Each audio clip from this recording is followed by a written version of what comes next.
আছো বৰ্তমানে লংকাৰ ডাবলংগত আৰু ডাবলংগৰ এখন ঘৰত জানিব পৰা মতে বিদ্যুতৰ শ্বৰ্ট চাৰ্কিটৰ ফলত জুইৰ সূত্ৰপাত হৈছে। আমি এই মুহূৰ্তত মিডিল অসমৰ দৰ্শকসকলক পোনপটীয়াকৈ দেখুৱাই ল'বলৈ লৈছোঁ। এয়া হৈছে হোজাইৰ লংকাৰ ডাবলংগৰ। ইয়াত খেৰৰ মেজি আছিল আৰু মেজিত জুইৰ সূত্ৰপাত হৈছে। জানিব পৰা মতে কাৰেণ্টৰ শ্বৰ্ট চাৰ্কিটৰ ফলত জুই লাগিছে মেজিত। আমি এই মুহূৰ্তত পোনপটীয়াকৈ মিডিল অসমৰ দৰ্শকসকলক দেখুৱাই ল'বলৈ লৈছোঁ লংকা ডাবলংগৰ পৰা।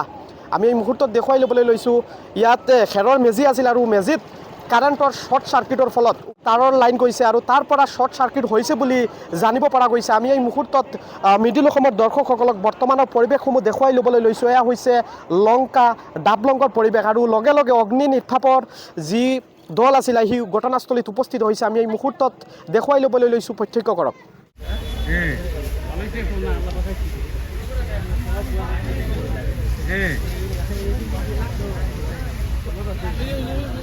আচ্ছা হইব আৰ আৰ বাদ বাকি অন্য তো আৰ কেউ নাই না নি